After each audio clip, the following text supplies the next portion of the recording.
Hey everyone, I'm Princess Link. Pokemon Talk. This is Hal. He's dapper, he's got a bow tie.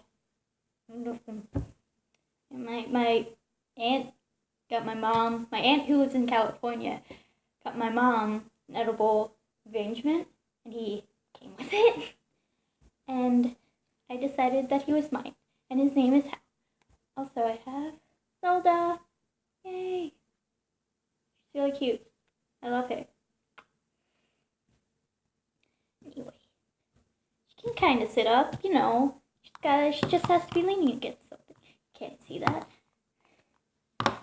There. Whatever.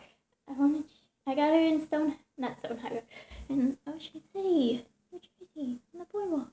They had Gumi dolls, and I wanted one, but they were too expensive. I didn't have enough money. I'm really sad because I love Gumi. It's the Derpy Dragon Pokemon. I don't even remember what it's actually called, but that's what I call it. Anyway, welcome back to Metal Gear Solid. Hal is here. He is. Dude, no, look at my shirt. There's Zelda. There's Zelda. See? I also got that in New Jersey. Yay. The good thing about being 17 is that I can get my parents to buy me clothes that I can wear for the rest of my life because I'm not gonna grow anymore. Anyway.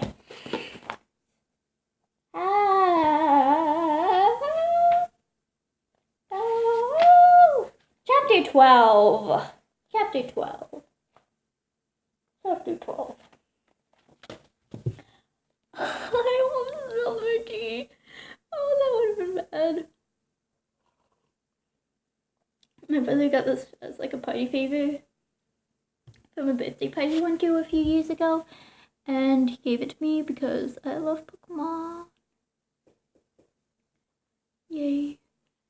Anyway, Chapter 12. 6 troopers stood in the corridor outside the laboratory. The squad leader looked through the bulletproof window to make sure the doctor had not pulled a fast one. He didn't trust the brainy nerds who worked at the Shadow Moses facility. They always had tricks up their sleeves and answers for everything. When the Foxhound Renegades took over the complex, the squad leader felt personal satisfaction that the tables had been turned on the scientists who made the big money. Oh my god, I just remember this one Tumblr post I saw. It was literally just about scientists being really weird. I mean, they're human, okay? And humans are really weird just in general. There's this one specific type of candy, which I think this is in Taiwan. I don't remember. It was some Southeast Asian country, or Pacific Asian or whatever it's called, and it was it's just considered really lucky to have in a laboratory. Anyway.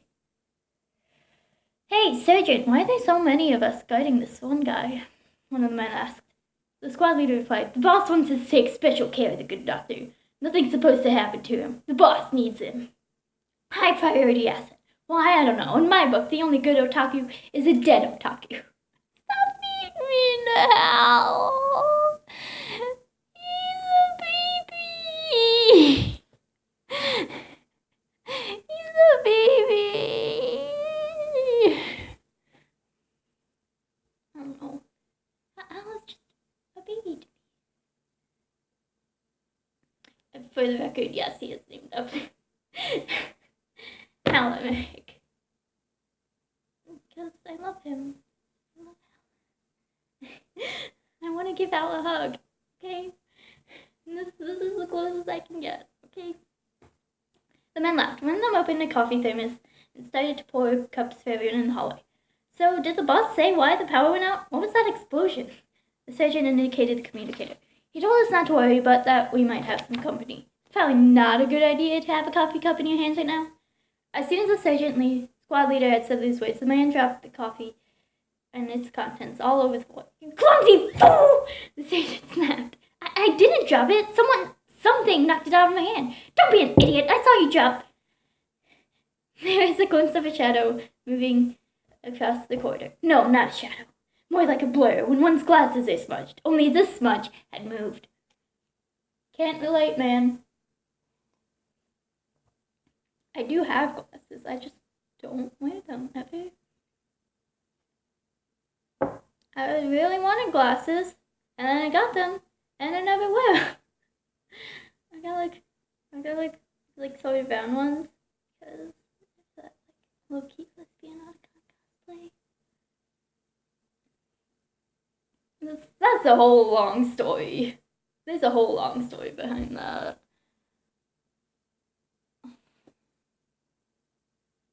Basically, I just really love that.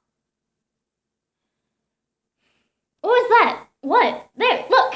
The men turned and followed the sergeant's pointing finger. I don't see nothing, Sarge. The squad leader's eyes darted again. Okay, over the room. There it was again. Look at you fools! Fool! Fool! There, boss, I think you'd seen but before the man could finish his sentence, the top of his skull slipped off his head on a diagonal split. The bone and vein had been severed by something invisible. The man's legs buckled and he fell to the floor next to the bloody part that contained half of his mind. Oh my God! What happened? Look out! Shoot anything that moves! The men began to fire their famous rifles wildly about the room, filling the hall with a salvo of bullets, but hitting nothing. Whoosh, swoosh, flip. An unseen sword sliced the air and flesh and blood appendages. Those sounds were followed by screams. Honestly, Grey Fox and Raiden are kind of moved. They're kind of a big mood because, like, who wouldn't want to use a sword? Who wouldn't want to go around slicing up dudes with a sword? You know? I would!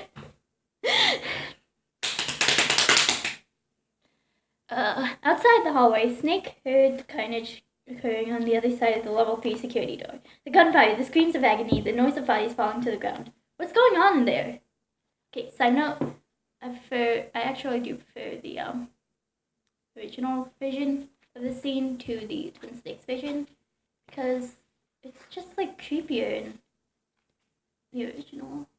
Like, you actually see it happening in Twin Snakes, like in the original.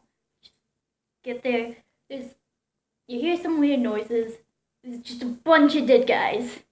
Some guy just shows up like, hey, it's a ghost. It's like, what? It's literally like something out of a horror movie. Okay, it's great.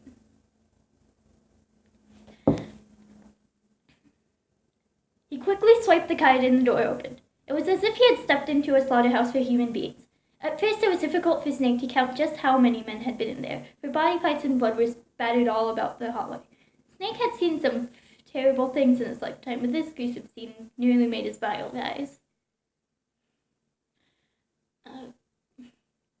Like, I typically have a pretty strong stomach, but there's, like, I don't have problems with, like, gore and anything. There's one single episode of Supernatural that I have a problem watching because it's just so, like, gruesome, and that is the episode of famine, which I wouldn't exactly recommend watching because it's very disturbing.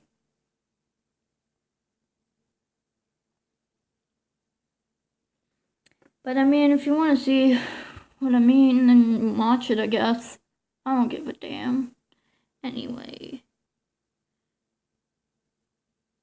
One man with both arms severed was still alive. A stab wound in the chest was causing him to spit blood as he struggled to breathe. Snake knelt beside him. Who did this? Yeah. Who did this?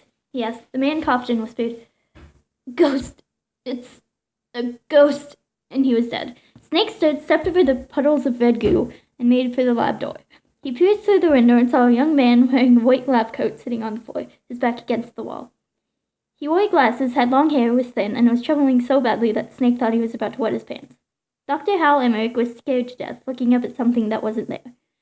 Speaking of Hal, apparently he's like 5'8", I think. But like, I just always imagined being like really short, like 5'3" ish, I guess. Like, I have a whole bunch of headcanons about Hal, and like 90% of them are just me projecting. I really love him, and I also hardcore identify with him. Except I don't give a shit about robots. I don't give a shit about other than that. I really hardcore identify with Hal. The TV's about to turn off, and I don't give a shit. Oh, I was playing Metal Gear Solid. Or Metal Gear, but I made a game. Got to Hal. And I was like, you know, I really want to know if my version, Metal Gear Solid 2, has the skateboard change. So I tried to see, I couldn't figure it out. It had some music that I don't know how to describe. Like, I keep wanting to say groovy, but it's not groovy. And then I was like, whatever. And then I turned off the PlayStation, which is probably a bad idea because my PS3 takes forever to turn on. It's not, I don't know why. And then now the TV just turned off. I forgot to turn the TV off. Anyway, Snake swiped the card in the door, but it wouldn't open. It was level 4 security lock. Snake cursed to himself and moved to the closest slaughtered body. It was a repugnant task to, I don't know how to pronounce that, to search the guard's bloody clothes, but he found what he needed, the man's pan card. Snake used it on the door, which slid open. Dr. Emmerich was whimpering as tears ran down his face. He was focused on the space in front of him, but Snake couldn't see anything else in the room. Wait, there. Sure enough, the cyborg ninja was standing in front of the scientist. The stealth suit glimmered in and out of visible mode as the warrior vanished the sword. No, please, don't hurt me, the engineer cried, and wet himself. Stop being mean to him. Where is my friend? The ninja asked. Tell me where he is, or suffer the same fate as those fools out there. I'm sorry, I don't know what you're talking about. Please don't kill me. Don't move! Snake stood with the SOCOM in both hands. The ninja turned slowly and focused the eye sensor on him. Drop the sword and back away from the nerd. Do it nice and easy. Even though the helmet covered the warrior's head, Snake could sense that the man was smiling. Ah, excellent. I've been waiting for you. The thing said in his metallic electronic voice.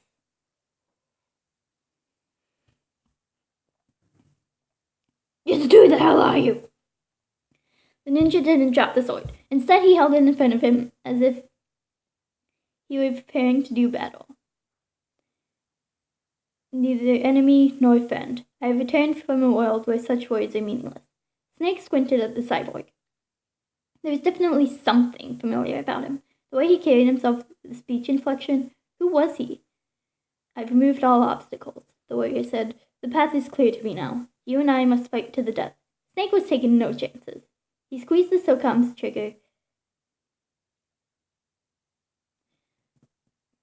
And the ninja batted the bullet away with a lightning-fast flick of the sword.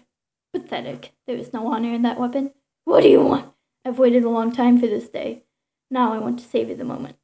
Dr. Emmerich continued to shake and whimper as he watched the two gladiators in front of him. Gladiators were slaves. Fun fact.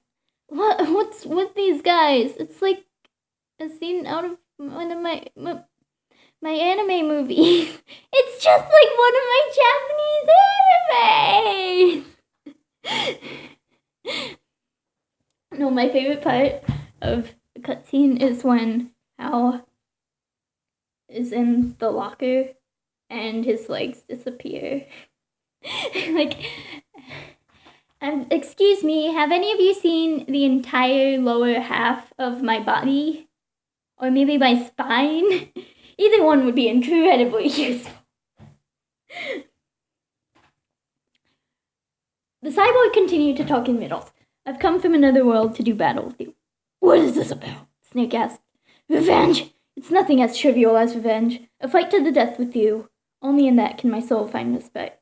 I will kill you, or you will kill me. Either way, it makes no difference. The engineer could take no more.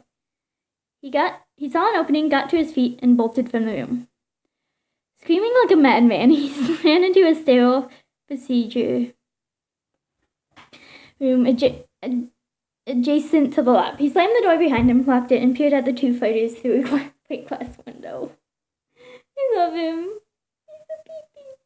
I mean, he's only like 25. He's a baby. Also, I mean, Metal Gear Solid takes place in, like, February, I think. Unless his birthday's in January or February. It might have been January, actually. I don't remember. Unless his birthday, depending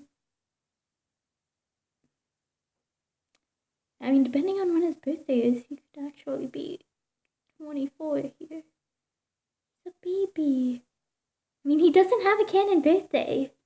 Like, other than 1980. When in 1980? 1980. Oh, fine, the ninja said. Let him watch from his perch. Snake snarled. I need that man unharmed. You'd better give up now, it's Swamp. I need that man. Like, oh my god, Dave.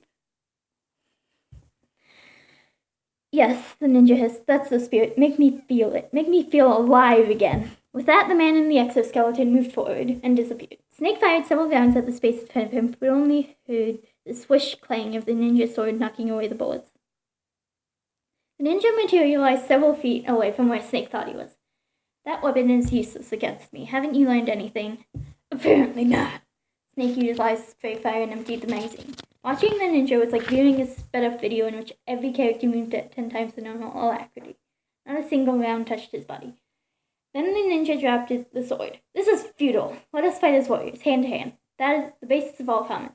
Only a fool trusts his life to a weapon such as that. I mean, most people wouldn't try to fight a guy with a gun with a sword.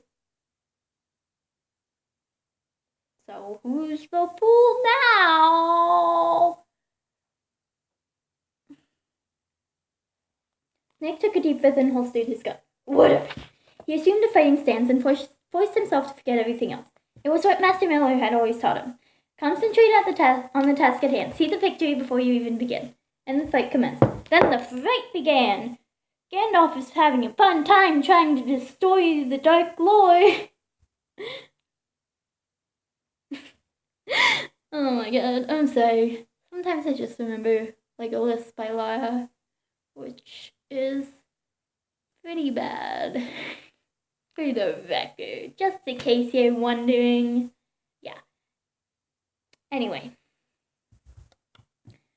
The ninja attacked with a double jumping roundhouse kick that knocked Snake to the floor. Slightly stunned, Snake managed to roll out of the way as the cyborg attempted to repeat his maneuver. The warrior missed, allowing Snake to get to his feet and avoid yet another roundhouse kick. Unarmed combat is a matter of dodging. It was another of Master Miller's admonishments. What happened here? Oh, never mind. The man with the red tattoo. Oh no. Offensive moves were essential in order to win hand-to-hand combat, but the trick to surviving was defense. I mean, most people probably wouldn't get killed in hand-to-hand combat. But whatever. I mean, Snake did kill a guy by punching him to death. But only not really.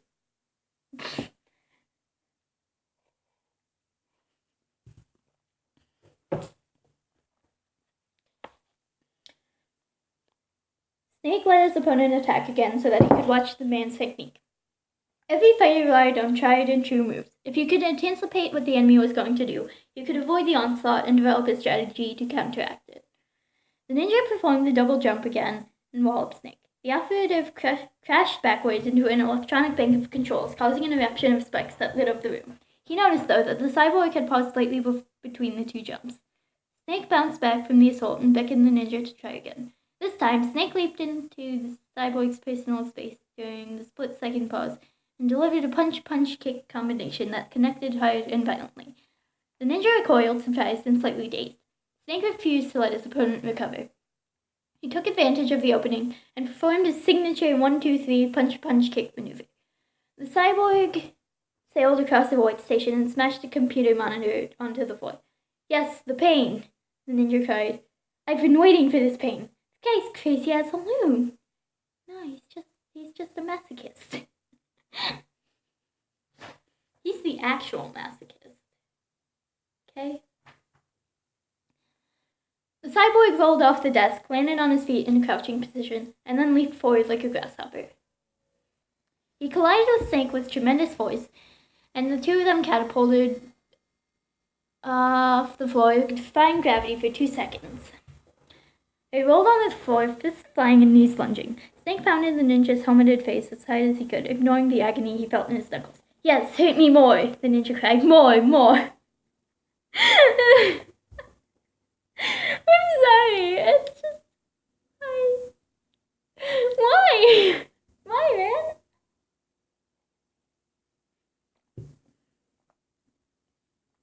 The cyborg managed to swing himself on top of Snake.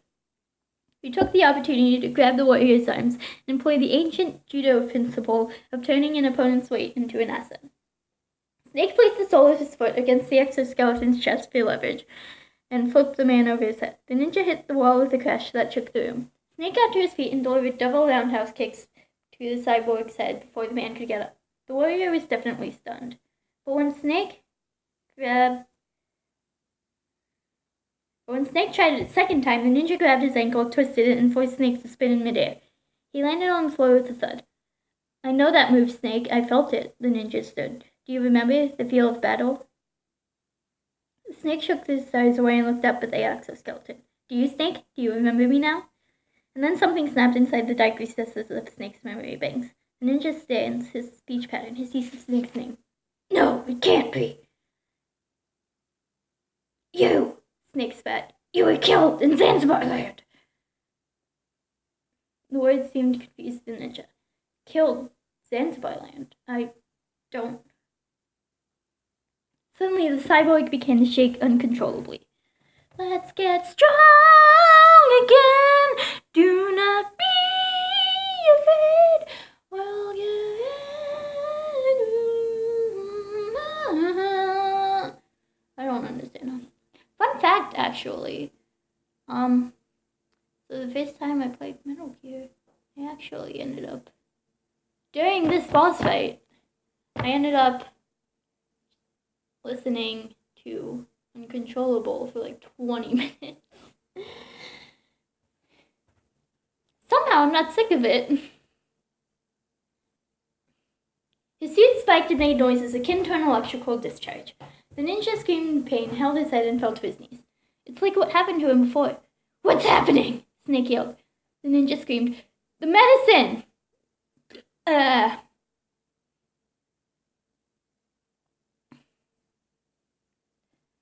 "Not again," Snake muttered. The cyborg suit emitted an energy field that grew into a ball of bright light. Snake retreated and held his arm in front of his eyes. It was as if the ninja himself was short-circuiting and firing on the inside of the stealth suit. "I'm losing myself," he cried. And then Snake knew the identity of the ninja. Cyborg. There was no doubt. "Oh my God, Gray Fox," he whispered. After a few moments, the energy field dissipated and left a broken man on the floor, barely keeping upright on his hands and knees. His breathing was coarse and measured. "Are you all right?" Snake asked. He started to approach the man, but the ninja let loose with a heart-wrenching cry of anguish and pain. The cyborg shook his fists at the heavens, stood, and ran for the laboratory door. The suit's stealth function kicked in, and he disappeared in front of Snake's eyes. The door opened for a second and then slammed again. The tortured soul was gone again. Dr. Emmerich called from the procedure room. Is it over? I don't believe it, Snake said, trying to catch his breath. Gray Fox, it can't be. Oh.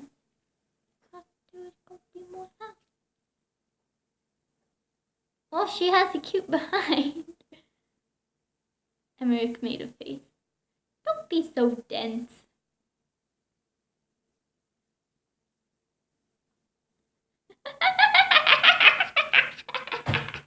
I'm sorry. Okay. That's the end of that. If you like this, don't forget to like, comment, and subscribe.